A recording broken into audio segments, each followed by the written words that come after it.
What's up, everybody? Welcome to the Park Score podcast, the greatest podcast on the entire interwebs. Today we have fan favorite George Boreas. He's back again. George, it's been a long time. Welcome back, man. Good to be back, and nice to be talking to you again, Parks. Yeah, absolutely, man. So we've got a good one in store for you guys today. So we're going to be talking about Sophocles' Theban plays. So anyone who's kind of looked at Girard a little bit knows that Oedipus is obviously a character of interest for Girard. Girard, being a literary, kind of critic and scholar, he takes interest with the character of Oedipus. George, can you kind of explain like why Oedipus is a character of interest for René Girard? Of course. So in my early days of René Girard, one of the first books I read was Violence and the Sacred, the original English edition right here. It's Girard's first foray in anthropology. He talks about sacrifice. And then he spends a lot of chapters in there talking about ancient Greece, first of all, and the idea that ancient Greek plays, ancient Greek tragedies, were a derivative of the sacrificial ritual. He's not the one to first state that. I remember even in high school, before I ever heard of Girard, people saying that, Greek tragedy was staged and kind of bloodless version of the sacrificial ritual. Aristotle famously described tragedy as a emotional catharsis. By seeing tragedy on stage, the audience is purged from negative emotions. So catharsis would mean purging in a medical, but also in a religious sense. And that which is purged, the negative element, in ancient Greek language would be called the pharmakos. Pharmacus, let's say. Pharmacus is the word we use for pharmacy. It kind of means medicine, but it has that ambivalent meaning of a medicine and a poison. So something that pollutes, but also something that's used to expel the pollutant. And this is sort of a basic principle of medicine, Western medicine, I don't know. We even see it in the symbol of medicine. I forgot what it's called, but it's a snake winding around a cup and spraying its poison into a cup as a cure. But what Girard discusses is the fact that in some way the original pharmacus, the original primeval, if you will, pollutant slash cure was in fact a person. Okay, a person who was who to Girard is really the sacrificial victim, right? So there would be a crisis in the community. All against all. People can't resolve their issues until they blame it all on one person who's selected arbitrarily, in a sense that he is really innocent of his accusations. But his selection might be due to his outsider status or some way he or she sticks out. And once this person is expelled, the crisis or the pollution, the plague, is over. Now, the plague, when we modern readers read about plagues in ancient sources, we default to a biological plague. But what's interesting is that a plague to ancient and not so ancient people was used to mean, yes, some kind of a disease, but ancient people and pre-modern people really, when they use the word plague, they also meant basically a collapse of any kind, including a collapse of social bonds and social norms. So this, to Girard, is kind of the basis of human religion and human culture, really, if you start early on. And when he wants to discuss a textbook example of that, he brings up Oedipus. So that's why Oedipus is such a big deal to Girard. He's a big deal to Freud too, right? And Yes. I think Barks, you're going to bring that up. I'm not going to get into Freud right now, but there is something kind of special about Sophocles and these plays that modern interpreters have tried to put their finger on, and the play has been popular. But in short, to Girard, Oedipus is the he's like the archetype of the scapegoat, right? He's the pharmacus. In some of the plays, he's almost explicitly referred to as pharmacus, as kind of like a good like charm and a curse at the same time. I think that's in the third play, Oedipus at Colonus. But what's interesting is that Sophocles, even though he's kind of brilliant and recognized as brilliant in his time and later on, he doesn't go as far as saying that Oedipus would be a totally innocent pharmacus, because of course in the play the whole thing is he ends up it ends up being revealed that he killed his father and married his mother. So Sophocles accepts that as sort of a whatever literary fact, but still kind of portrays it as a tragic fate because he didn't really want to, right? Didn't really mean to kill his father and marry his mother. But to Girard, he would say that the way this kind of story originated, the original Oedipus, whatever he was probably actually not even guilty of incest or parricide, which are these stereotypical accusations for scapegoats. Right. Right. And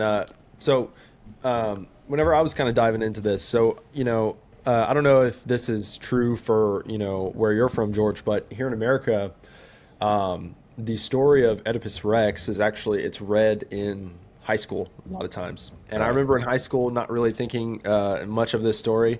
There's a lot of things that they showed us in high school that I probably took for granted. And now as an adult, I'm like going back and trying to buy copies of them and trying to understand them. But so what was really interesting to me, so I went back and I started reading this because I've been trying to read some of the older books in the kind of, I guess you could say, Western canon.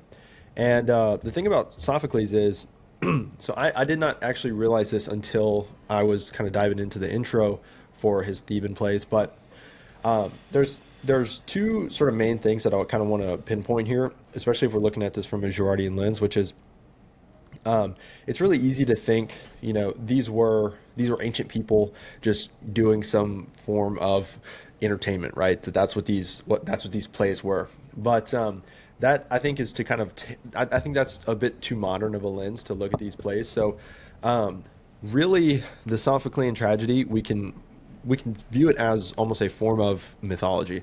And the reason why I say that is because the story of Oedipus actually was to these people of Athens actually an already ancient sort of story that had been passed down orally. Sophocles is just sort of canonizing it and sort of dramatizing it and taking certain aspects of it. And so the number one thing I kind of want to point to here is the story of Oedipus. It's an oral myth and it's being transcribed perhaps for the first time by Sophocles. There might have been another writer, I think, who had mentioned Oedipus, but to the people of Athens, this was actually sort of like a historical fiction. The same way we would see like a historical film today. We recognize that perhaps the lines that are being spoken are not exactly what was spoken in history, but nevertheless, this is an actual real dramatization of real events. Something that's very funny. So I picked this book up. It's called Mythology. It's a gigantic book, and it's got nice little pictures for illiterate people out there like myself. But it has a graph actually, and I know that you guys can't see this graph, but what I found super interesting about this graph is it actually pinpoints Oedipus, I believe it is his great-great-great-great-grandfather as Poseidon.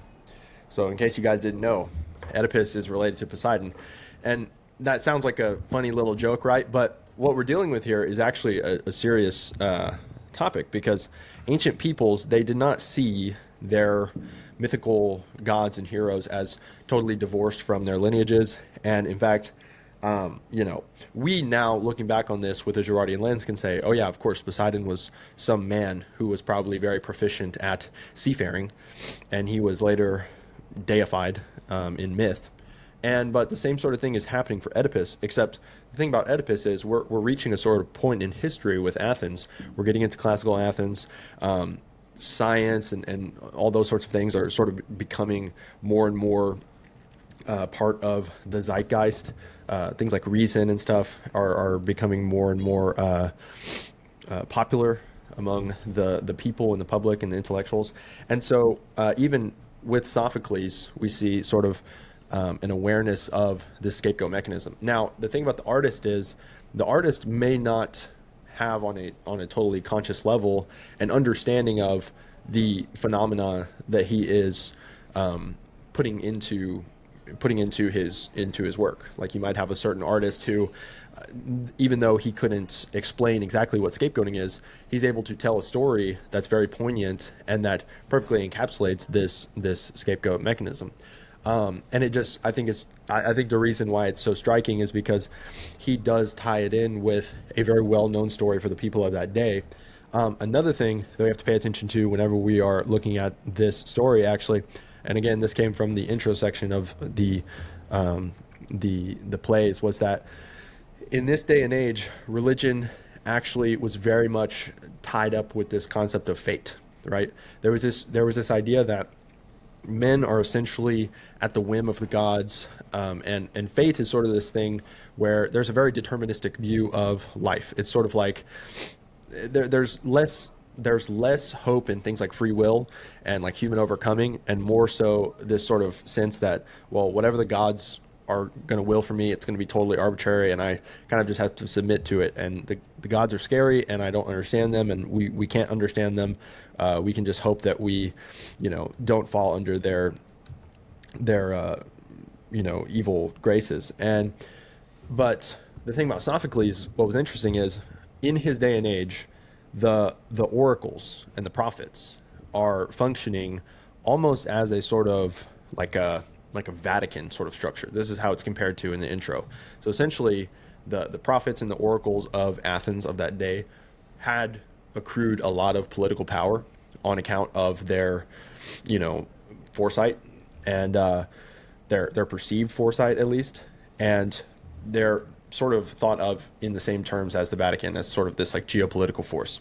And in the Athens of Sophocles' day, you have sort of this side of the public that is wanting to sort of do away with this public trust in oracles.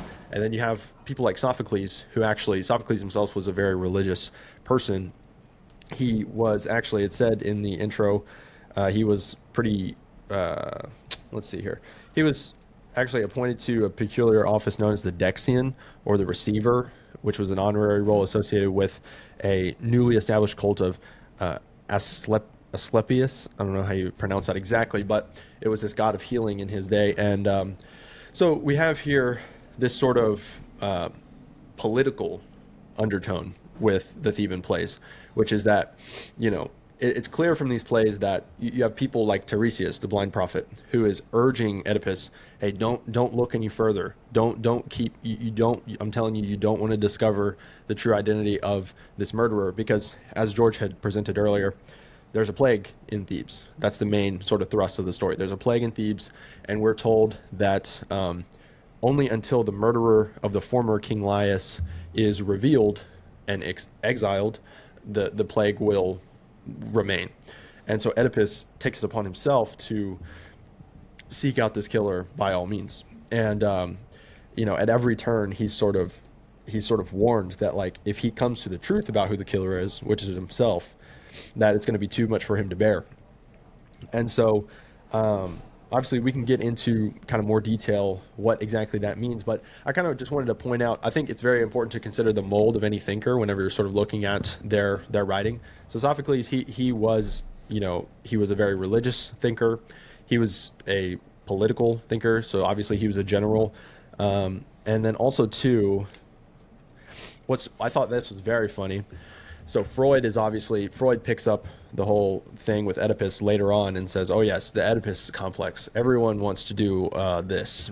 But the thing about Sophocles actually is, in the intro that I read, apparently Sophocles had opened up a sort of clinic that was sort of like a talk therapy clinic. It was like a prototype of a talk therapy clinic, and it actually experienced some success. And he had some success in curing some individuals. But he later closed it down because he thought it was beneath his stature to practice that. I just thought that was kind of funny. But anyways. George, you want to? Let me, yeah, you brought up a few points. I think one thing is the evolution of the Greek theater and the attitude of the audience towards it. It was definitely not entertainment. It's good to have this thing in historic perspective, even if you think about theater in Shakespeare's days, which is, of course, 2,000 years later. Theater was a really rowdy and violent place. There would be kind of risks in Elizabethan England that the audience would want to attack and murder like the actor who plays the bad guys, you know, or women weren't allowed in the theater. I don't think that was because of some classic misogyny. I think it's just that theater was considered a place charged with violence and emotion. If you go back, even all the way back to ancient Greece, what people were seeing there, they were seeing depictions of, first of all, the plague, specifically in Oedipus Rex, but I think in pretty much every tragedy there's a crisis. Girard somewhere says that the very word plague to pre-modern ear would be terrifying. Like, it was almost like a bad word. And I'm talking about maybe up to like 100 years ago. You know, just saying the word plague is not something you say in polite company because it's going to disturb people. Like, it might turn people pale. Because this thing was dreaded. It was the most dreaded thing. You know, we have to appreciate we're not living in a modern society here. There's no medicine. There's no police. Plague, whether it's a disease or it's an invasion, means that you're about to get killed, humiliated, raped, and all your stuff's going to be destroyed, and you're going to be turned into slave. This was a preoccupation of people all the time, and they took it very emotionally, right?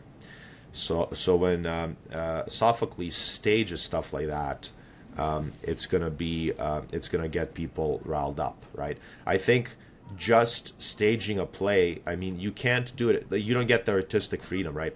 Staging a play, if you do it wrong, you might even maybe get like killed for like offending the gods if you write the wrong play. You know what I mean?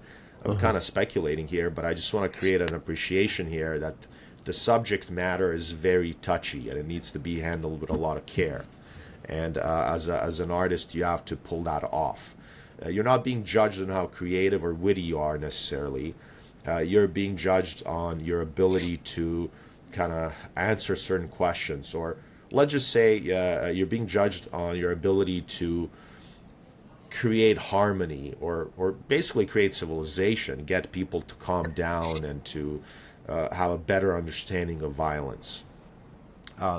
I think in the previous, so Sophocles would be an evolution, right? These things would be like a evolution and understanding of social unrest.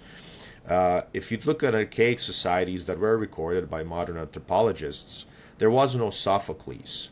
What I mean by that, there were plagues everywhere. There were plagues in ancient Amazon, right? There were the angry gods in every indigenous archaic society. But they didn't have Sophocles, and what that really means is that a magical person would be blamed, they would be executed, killed in a gruesome manner, their guilt would not be questioned, and people would just move on. Just recently, I was reading a book on Amazonian shamanism. Again, the author's name slips my memory, but this is early 20th century, late 19th century in the Amazon, and they're studying these indigenous tribes, and it shows some really grueling cases where, you know, the chieftain gets sick, the shaman comes in. So shaman would be the Sophocles, you know what I mean? The shaman comes into the chief. So shaman would be the one trying to explain, to give the narrative of why there's a crisis, why the chieftain is sick. And to these tribes, being sick and dying is always like a surprise. You know, they don't think it's natural. They think it's the evil spirit did it, right? So anyways, shaman, chieftain gets sick. Shaman comes in, says, the reason you're sick is because this girl, fatherless girl, is a witch.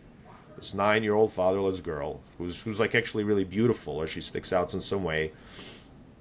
They accept that. The relatives of the girl accept that, and they kind of force her to admit and dig out her evil charms. And she, of course, fails to produce evidence of her black magic that she used to kill a chieftain. And once she does that, she is blamed for being a witch and killed. this is your default archaic religion, right?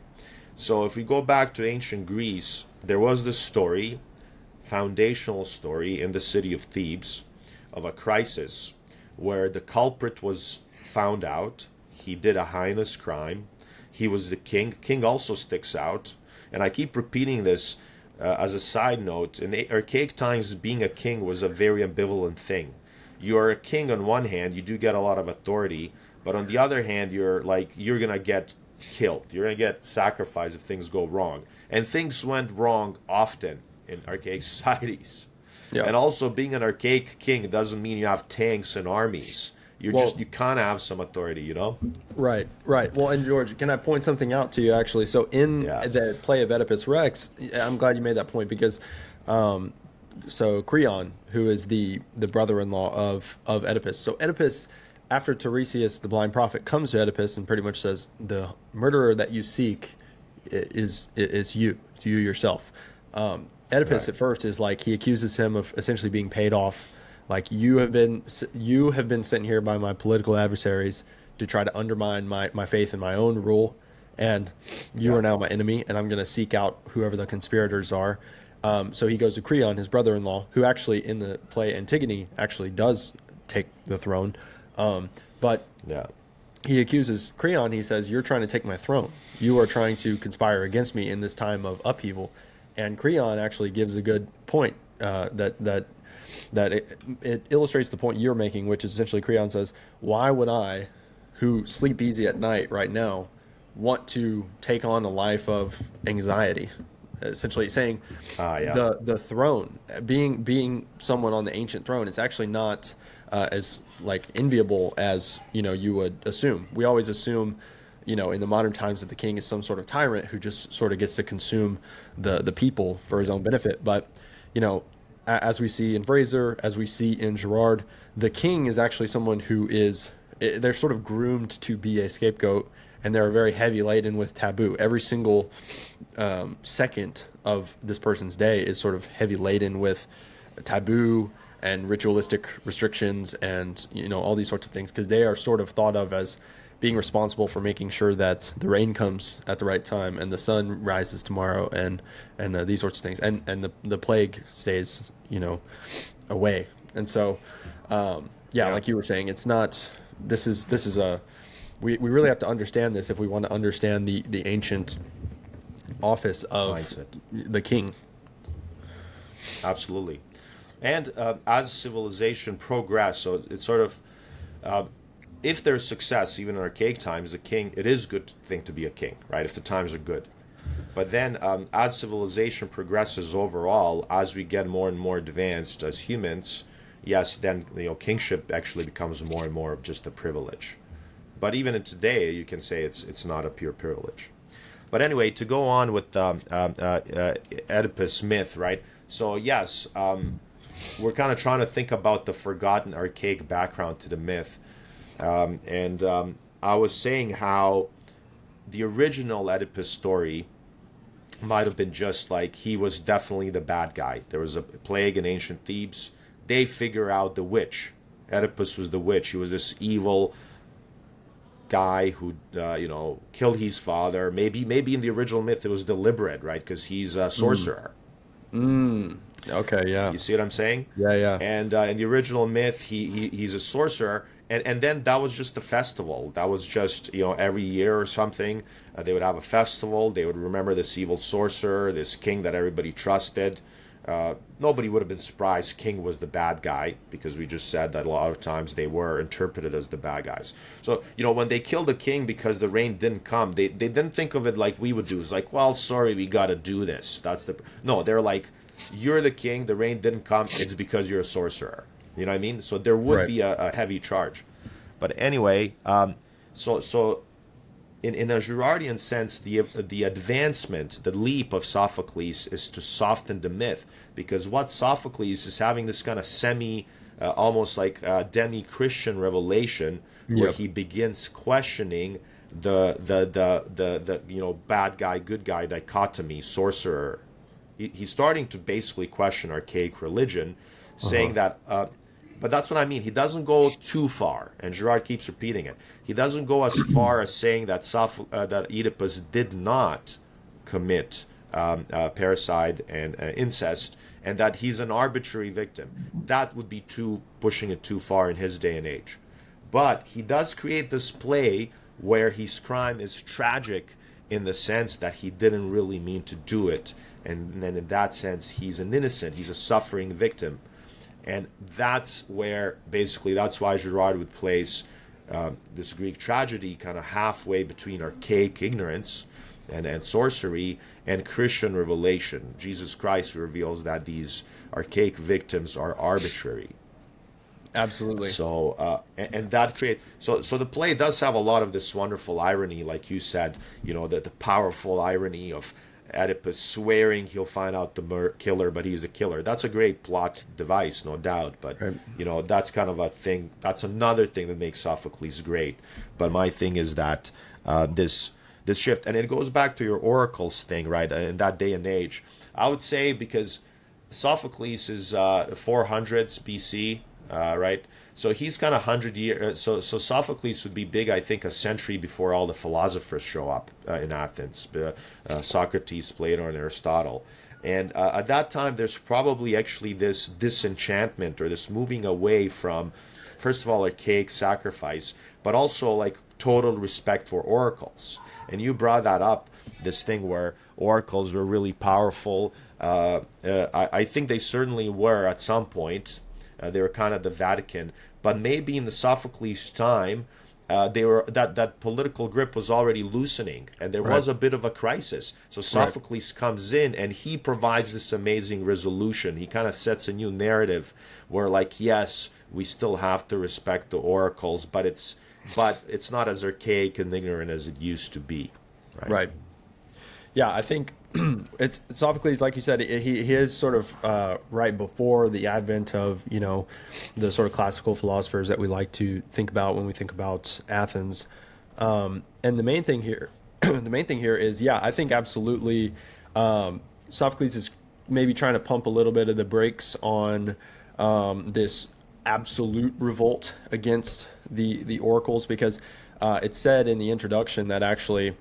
There was this kind of Geist at the time that was sort of a very humanist philosophical Geist, where you had philosophers like Protagoras saying, and this is a quote that I thought had some very special significance. He said, "Man is the measure of all things."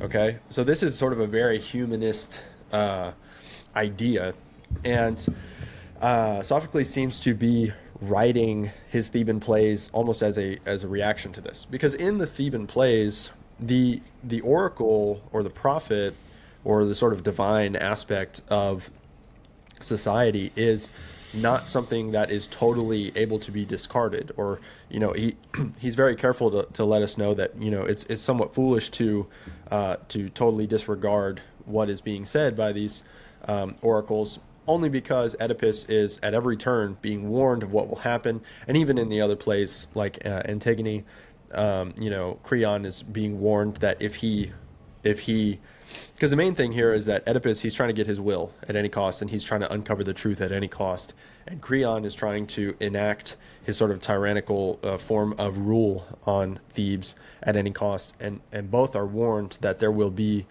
some dramatic consequences as a result of their stubbornness. But here's something that I thought was kind of interesting. So we were talking earlier about the pharmakos, and the big thing with the pharmakos is obviously it has the potential to either be a cure or a poison. And I think that in this play there is definitely something to be said about dramatic reversals, and I think that is by design, and I think it's also just something that is inevitable when you're dealing with mimetic crises and that sort of thing.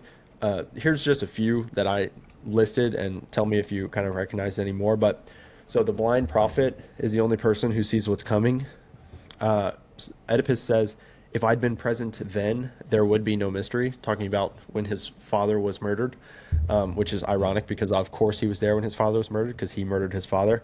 This made me think about the line in the Bible where it says, "The blood of the prophets you know, there's this insistence On of our like the hands, Pharisees that yeah. the blood of the prophets is not on their hands, you know, but you know, obviously it is on their hands. They say, well, if we would have been in the days of the prophets, we would not have, you know, Right. I done see. what was done, even though, of course, and the same can be said of even, you know, us moderns today. It's like we look on the past and we say, oh, we wouldn't have done these horrible, evil things that they did back then, you know, because we have our modern values. But of course, you know, history is not always that simple.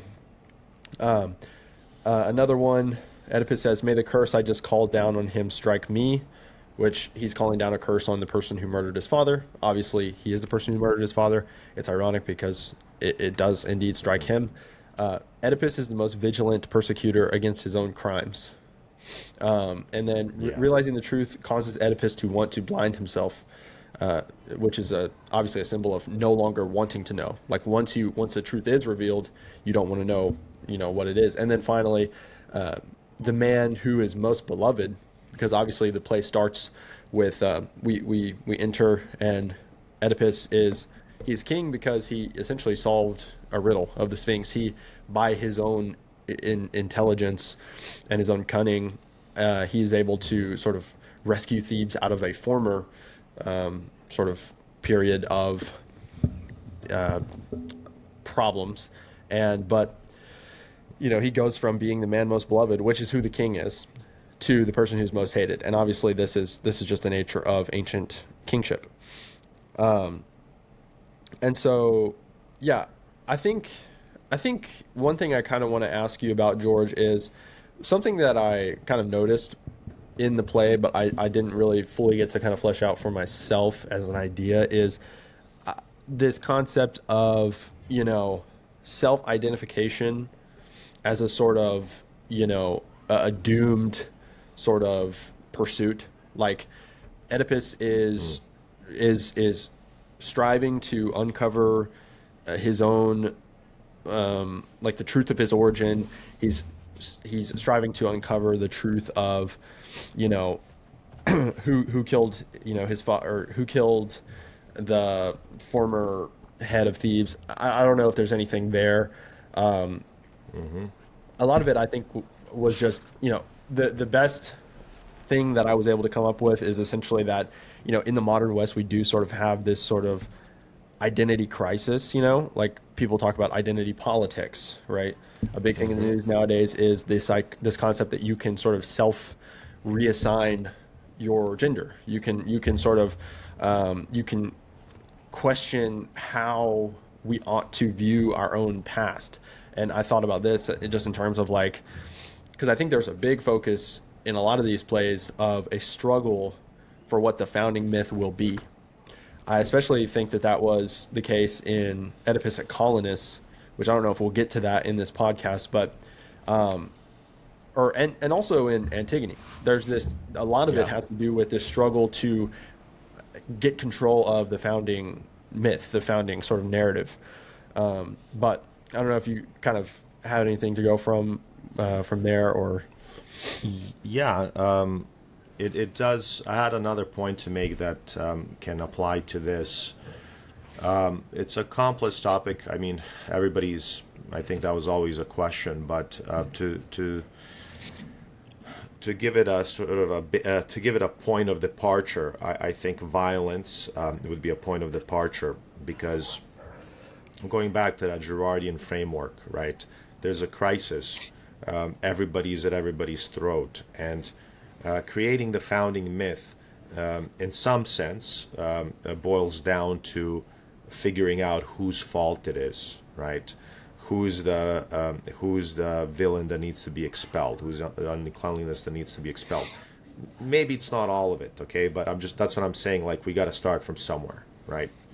And then the whole thing, the whole process of myth making, which really means interpreting your identity and your history, which are the same thing, is about basically making that call, making that judgment. What happened? Whose fault it is? And, you know, creating basically laws and institutions to make sure this never happens again. So And this also relates to the onset of some kind of humanistic atheism in Greek philosophy, because the way Girard would say it is that man, archaic man, could not rationalize, could not basically have a handle on their own violence. The archaic man experienced violence as something that possesses the community. Okay, so they couldn't say like, "Oh, sorry, that's my fault. Sorry, my bad, my bad." People weren't just kind of apologizing for stepping each other's toes. There was this kind of archaic pride and violence. Everybody defending their turf, their position, and once that crisis sets in, it's really impossible for people. It was impossible for people to figure it out, and this frustration with figuring it out led people to conclude that the violence, the unrest, the confusion that's destroying them is really an invisible force coming from outside, i.e., a god, Dionysus, right? So the way you were pious in ancient Greece or any kind of ancient society, the way you're pious is basically you showed deference and submission to this terrifying violence that you can't explain and you can't control. Okay, so in some way it makes sense. I mean, it is a irrational religion, but if you as a king you needed to go and give a blood offering to Zeus and Dionysus and all these gods, in some practical sense what you were saying is that I as a king, I am not the source of violence. I'm not a god. I don't get to call the shots. Violence is above me, just like it's above all of us. And we need to not think about it too much, but we need to basically submit to violence. We need to obey the rules. Don't question the rules. And we just, you need to show this sort of external acknowledgement that violence is a force that you cannot control. Once you stop doing that, and this is what happens in the tragic plays, right? When King Pentheus says something that Dionysus, to him that the ritual, Dionysiac ritual, is a little too cringe, right? Adults going crazy, getting drunk, maybe involving an orgy. It's a little too cringe. And he says, we don't need this. We are rational human beings. I'm now using modern language. We can get rid of all this. I'm the king. I'll take care of things, right? But what happens as a consequence to a person, right, a mortal, saying that I will take control of everything, which is really the same thing as saying man is a measure of all things, right? We can set our own rules. And immediately what happens I'm not talking about another play. I'm talking about the Bacchae. Euripides' play also takes place in Thebes, similar characters, but this is where the king Pentheus ignores the cult of Dionysus, right? So what happens is when people, and under a humanistic, perhaps atheistic, humanistic impulse, they think we don't need these gods and these rituals. They're cringe, they're nasty, and they're violent. And they are right. They are violent and nasty, right? But what Sophocles would say is, yes, those things are violent and cringe, but if you ignore the gods, if you say the man is a measure of all things, now you as a king think, you are quote-unquote God, there's no higher authority than you, well, that's going to provoke jealousy and envy. Some other person is going to want to be the king, third person is going to want to do that, and what do you get? You get the re-submersion. You sink back into the primordial chaos, right? This is where Sophocles has that thing that we talked about before. The ancient Greeks are becoming civilized enough to realize that the nasty archaic rituals and witchcraft stuff is cringe and retarded, right? That's good, right? But once they try to swing on too far into thinking like we don't need this, I'll be the boss, that also swings you back actually into ignorance. And we can relate that to modern times too, where, we're talking about the word is atheism today, but also saying man is the measure of all things, everything's subjective and relative. Once that happens, everybody is their own god, everybody's in their own pope, everybody's their own everything, and that's not gonna make everybody diverge into their own idiosyncrasies. That's gonna actually make everybody conflict, and we're gonna have a crisis. Right. Okay. I think that, and just to make one last point about the fates, right? I was kind of reading the first few pages of the play too, and one thing that struck me is like, yeah, they bring up fate a lot, and there's words like, you don't go against fate, and a lot of the ironic stuff is, the fate has decreed this is going to happen to you, and then despite you wriggling about it, you end up getting it. And not just despite you wriggling about it, but the actual you wriggling or kicking against the fate is what gets you to where you're destined to be.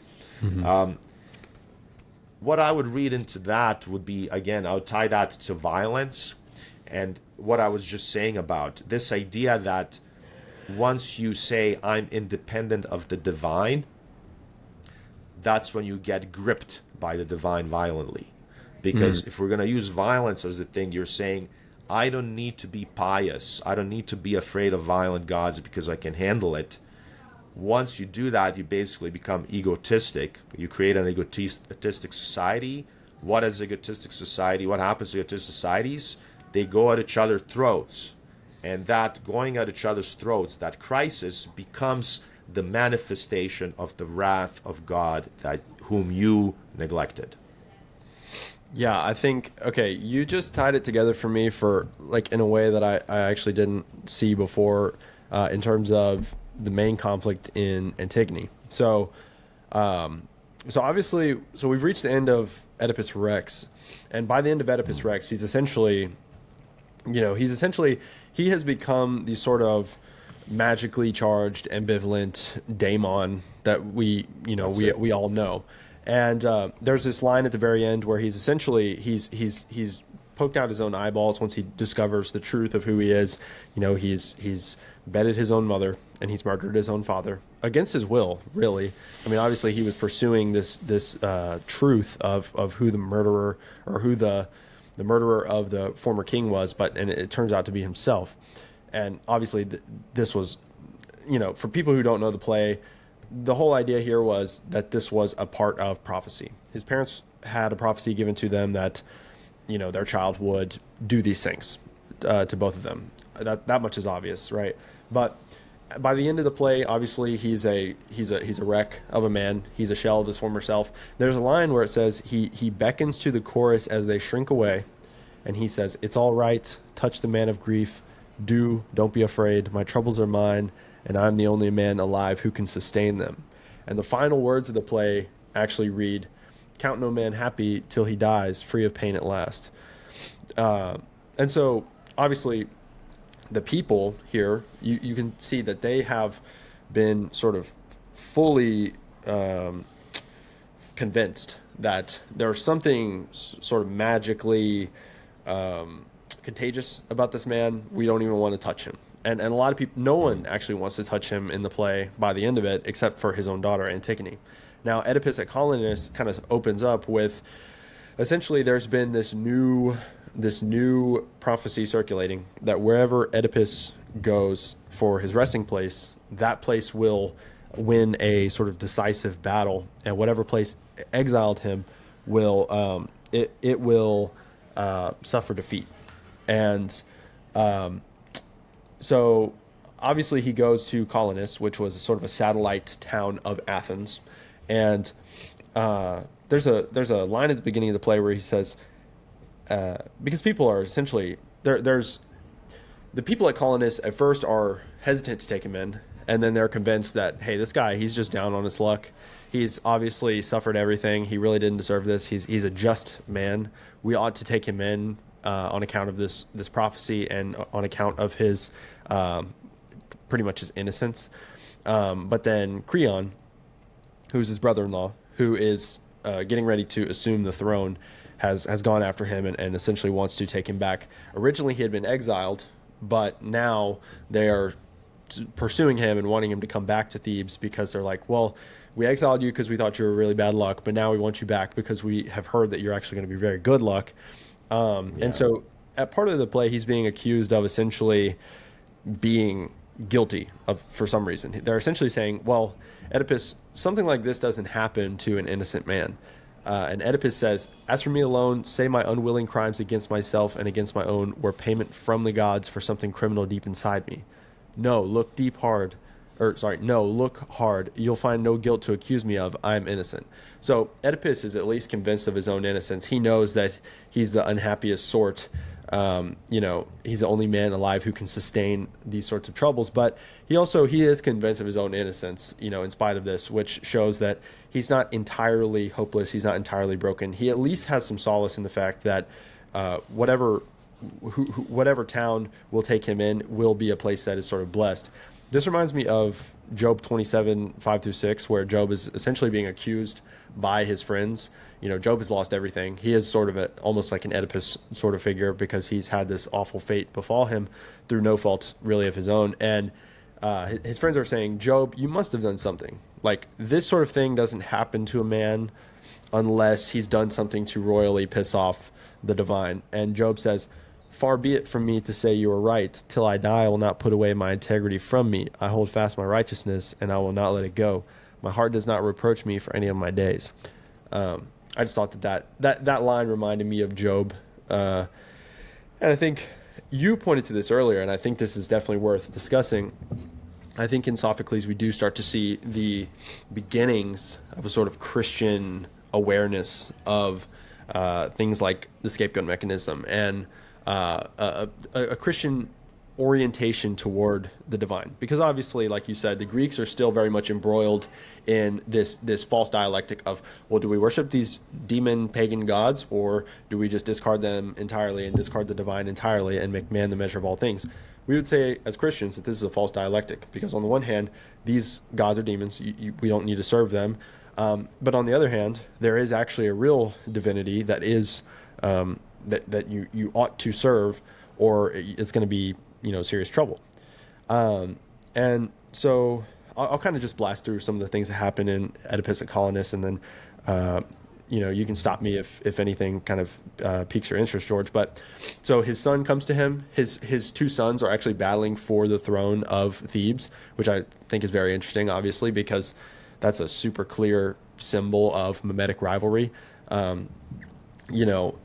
The two sons of Oedipus, even after seeing the awful things that have occurred on behalf of their fathers, being on the throne, they're still like, no, well, we want this throne anyway. One son is actually fighting against the city, and one son is fighting on behalf of the city. And then finally, Oedipus essentially curses his son for being a good for nothing. Antigone's out here carrying him around while he's blind, and his two sons are battling for the throne to have essentially left him for dead.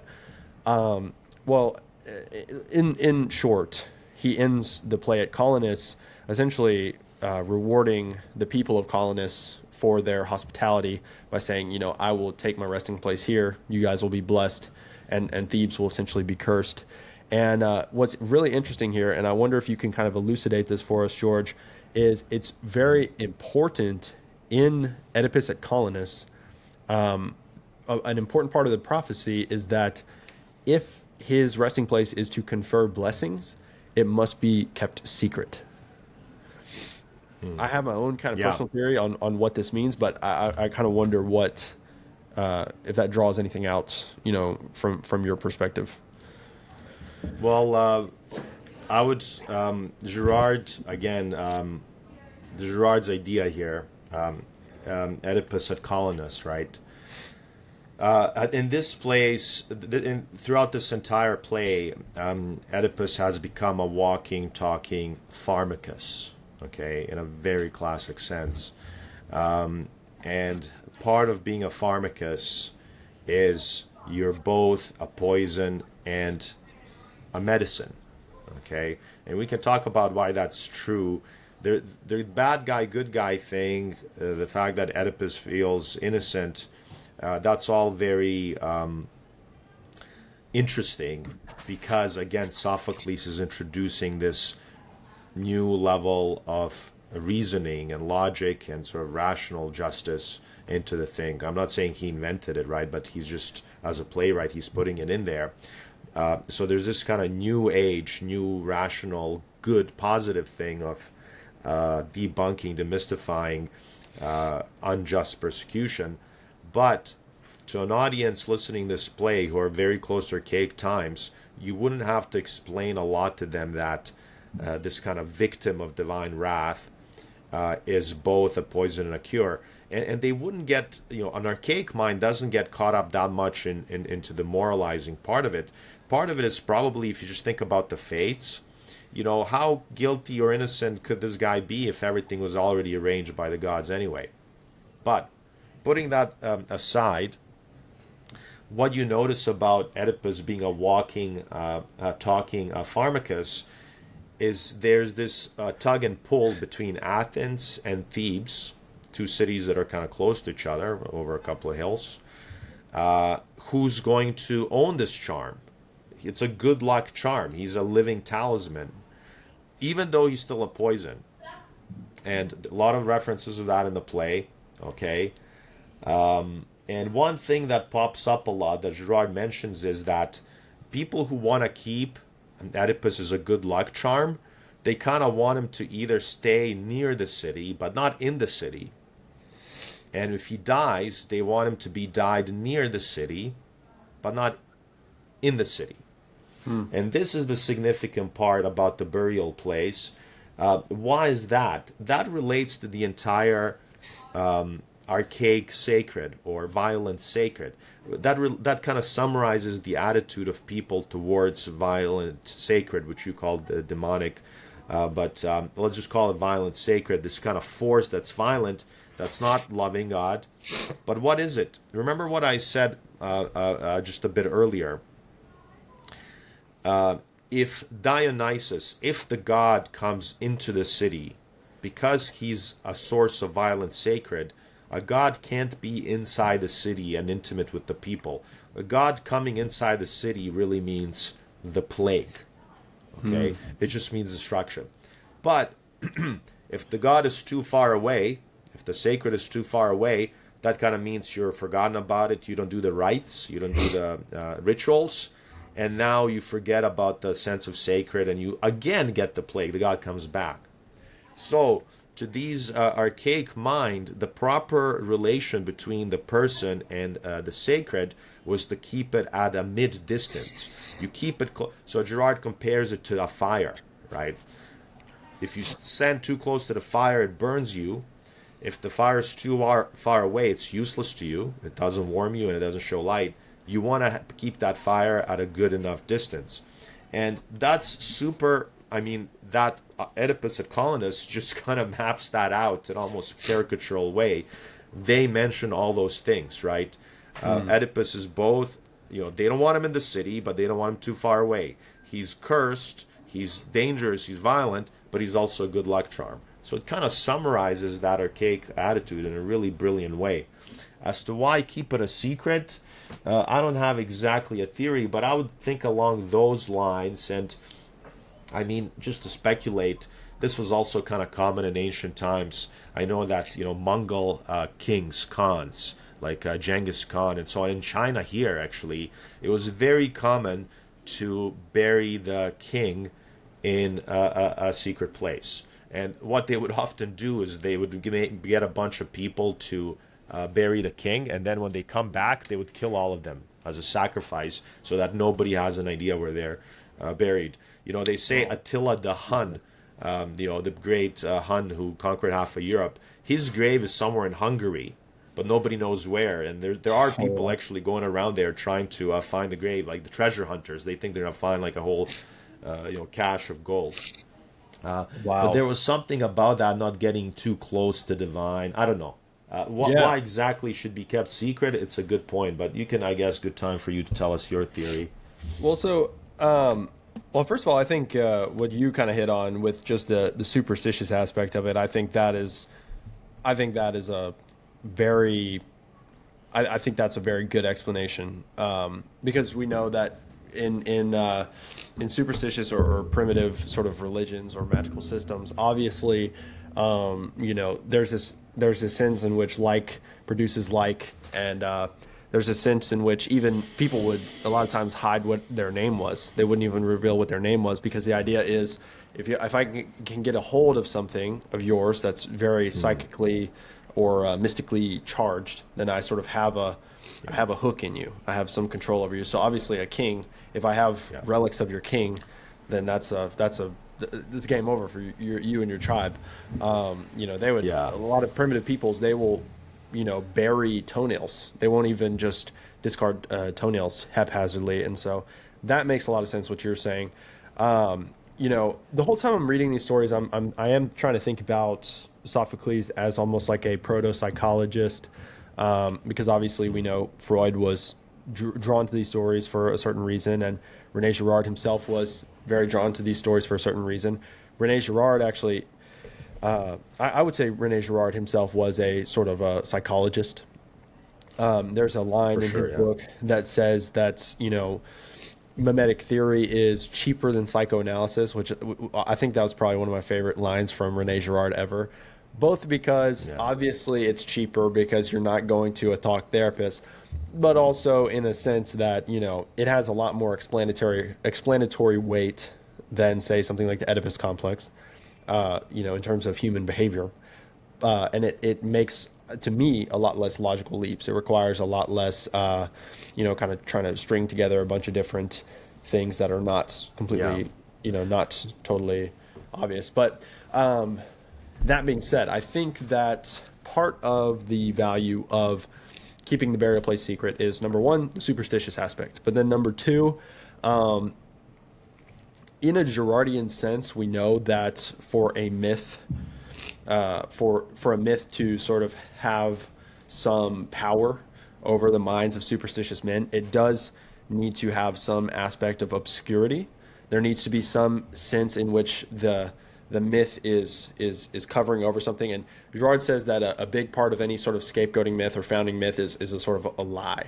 There has to be some lie. You have to in some way imbue this founding victim with a level of psychic import where the founding myth is like effective. And so, Oedipus warns Theseus, the head of Thebes. He essentially says, never risk defeat, Theseus, never divulge what you will learn, referring to the place of his burial. And he says, remember me, the dead, the root of all your greatness, everlasting, ever new.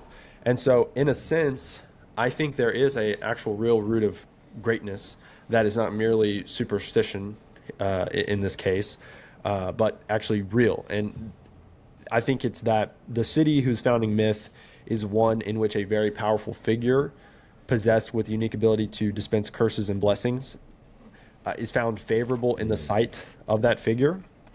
So the city is found favorable by this very powerful being on account of their hospitality, their willingness to accept him, to integrate him. That city is going to essentially, in their founding myth, receive a very powerful psychological impetus and like a unifying sort of public identity as, uniquely hospitable and able to integrate these sorts of personalities. And then, there's, okay, so go ahead. I want to throw in a fun fact. Yeah. This year, February, I went to the city of Thebes. Oh, They call wow. it Thiva in Oh, Greece. wow. Yeah. I have a friend, my son's godfather is Greek, and he was teaching in Boeotia, that's a province in another city. We drove around a bit. We went to the Oracle of Delphi, What? Athens. Yeah, it's all nearby. Okay, Wow. he was in a city called Halkida, but we did a little bit of traveling. And Oracle of Delphi is really interesting. It's high up in the mountains. But what was I going to say? Yeah, Thebes. So they call it Thiva in Greek. And when we were driving there, my friend kind of like, that's a famous city. Hercules, fun trivia. Hercules was born in Thebes. Another fun fact is ancient Thebes was destroyed and razed and basically stopped existing. Guess who destroyed it? Alexander the Great.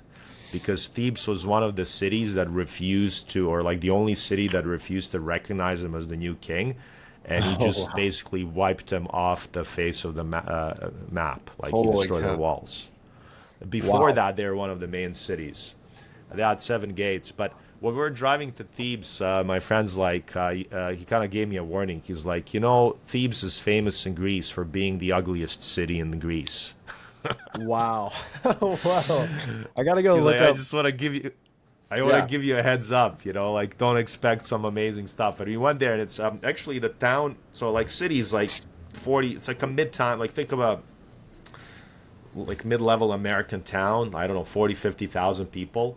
Other than that, it's a little city on a hill, and it is kind of like I guess the reason they say it's ugly because they had a lot of unregulated construction there, so the houses are kind of on top of each other and not very pretty. But the geography is nice. It's basically city on a hill, and you're driving the highway, and you see the hill. There's a really beautiful plain, and plains are kind of rare in Greece, southern Greece. But it's a really big plain that gave them a lot of, I guess, agriculture made them rich. And then the city itself was in a hill, and they had a museum there that was kind of small, underdeveloped. But where we're going with this, yeah, Thebes. So yeah, it was actually a huge city, famous for a lot of things until Alexander the Great, Yeah. unfortunately, decided to put an end to that. Wow. Okay, so that I mean I think that gives us some good context actually. And so okay, what's funny actually, so it kind of ties all in. So, you know, Sophocles, his Theban plays, they were sort of a trilogy. And it actually they started out with Antigone. And, you know, in a real historical chronological sense, Antigone actually is the final story, but it was the first one that he had written. And so, you know, going in a sense back to Antigone, but really moving forward to Antigone, you know, Antigone in the very beginning, we can just go ahead and sort of summarize it here by saying Oedipus's daughter, who cared for him throughout this time, she has now returned to her city. Her brothers, who were battling, you know, for the throne of Thebes, have killed each other. One of them is a traitor against the city, and the other is like a hero. The uncle and the brother-in-law of Oedipus, Creon, he has now taken the throne, and he is taking this stance where he is, in a sense, he is actually super against any concept of like a proper burial for Polynices, who is the brother who is thought to be a traitor. Antigone, she's lost her father. You know, she's had this horrible, all this horrible stuff happen to her. She essentially says, you know, the last thing I could do on this cursed earth is put my brother to rest. But there's been a decree put out that, you know, it's unlawful to bury or give the proper burial rites to the traitors of the city. But Antigone pretty much she wills to disregard this even on pain of death. And her and her sister are having a disagreement in the beginning where her sister Ismene is saying, no, let's not do this. And then Antigone is essentially saying, she gives a good line, which I think is, I think it's crucial. She says, the hatred of the dead will haunt you night and day. And so here we have, you know, both a sense in which, you know, it sort of connects to Oedipus in his resting place. It's a sense of like, you know, are you going to do justice to the people who came before you? Are you going to do justice to the dead? Are you going to give them their proper send off? Or are you going to sort of disregard them and discard them and disgrace them and let them be carrion for the vultures? And so, yeah, essentially, we can breeze straight through this one. I think there's one main idea to kind of go into with Antigone, which is essentially it shows the struggle for the founding narrative once all the dust is settled, right? You have this fresh mimetic rivalry in which both brothers have mutually destroyed each other. You have one side who is intent on making sure that Creon he's sort of a tyrant figure. He says the city exists for the sake of the king. So he's sort of putting forth this radical. Again, it's on the same sort of vein as like the man is the measure of all things. He's essentially saying Right. the king is the city exists for the sake of the king, not the reverse.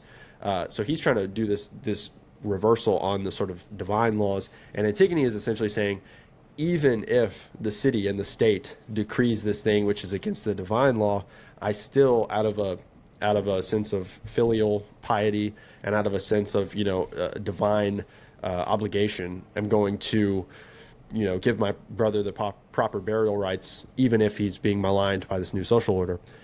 And so, the prophet Tiresias, again, he comes to Creon. He says, look, if you pursue this, because Creon essentially says, even if Zeus himself comes to take the body of Polynices, like I won't stand for it. And so he's essentially saying, even if the divine, decrees this, I'm against it, and I'm going to fight against it. And so he's pretty obstinate in the face of everything telling him that he should just go ahead and let her give the proper burial rites.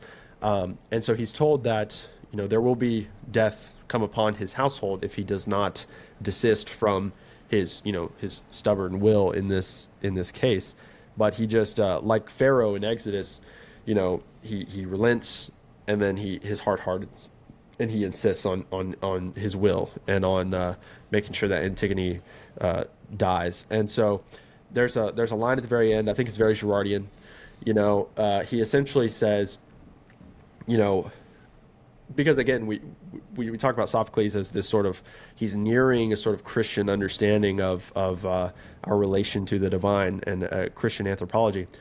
We know in Christianity that pride and the ego are synonymous. The ego is always trying to guarantee its own survival at any expense. We see this with Creon.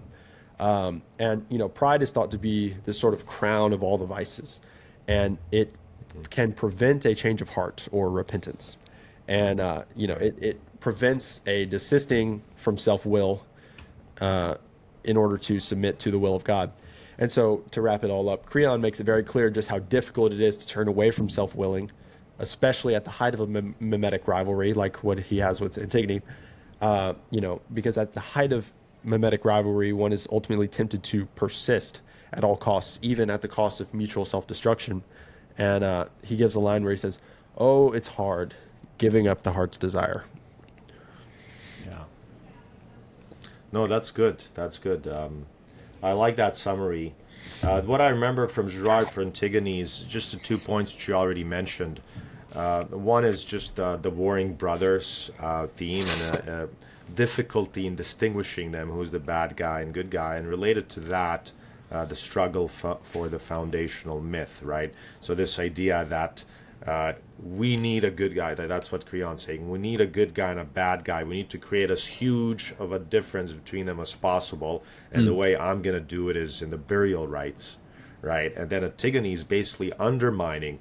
Girard's got a lot of respect for Antigone. She calls her a prefiguration of Christ. Oh, wow. I think at some point, maybe not too seriously, but I mean, as Right. a kind of like a conclusion to a lot of writing, he's saying like, she's very Christian, basically. She's saying like, I don't care about, your prideful conflicts. This human being deserves what all human beings deserve. So that'll be it.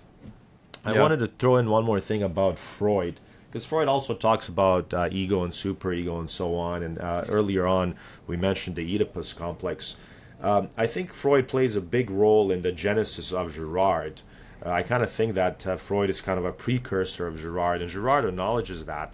We got to remember that Freud was kind of the first person in modern times who, or maybe ever, who mention the idea of the foundational murder as a foundation to civilization. Now, Freud only used foundational murder in the specific case of the Hebrews. He made an argument, I think, in Totem and Taboo or something, that the Hebrew religion was born when a bunch of brothers killed their dad, and then out of guilt for that, they created the entire biblical religion.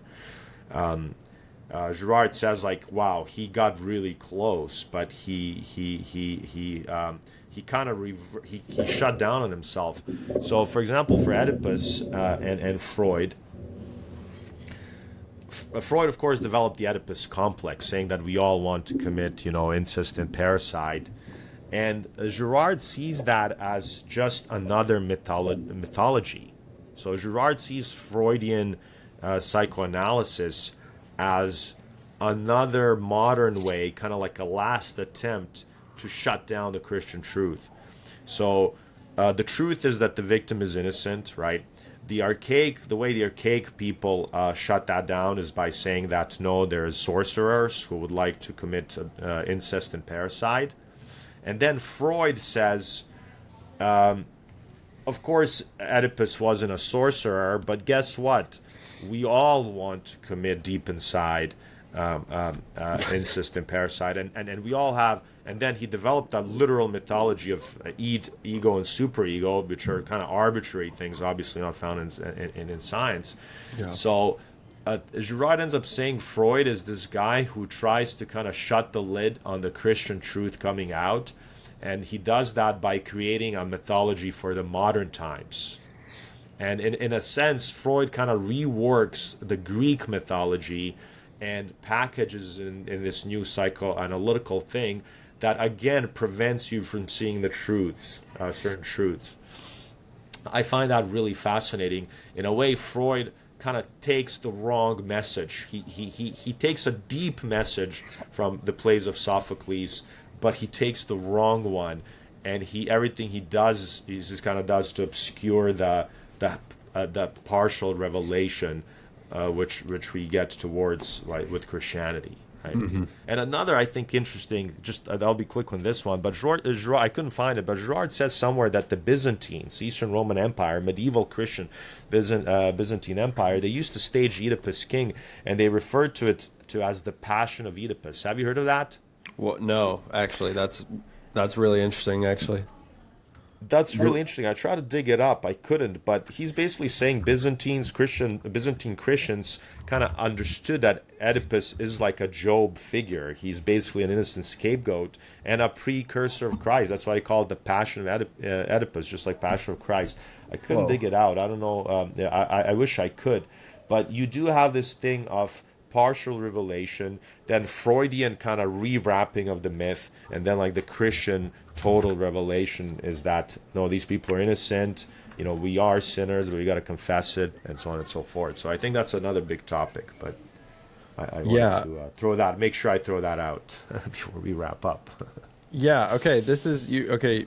I'm gonna need to try to do some digging on this Passion of Oedipus thing, because I mean it makes sense. It makes sense. I'm reading actually, just to wrap things up. I've been reading Justin Martyr, and actually he's sort of seen as. Sorry, what's that?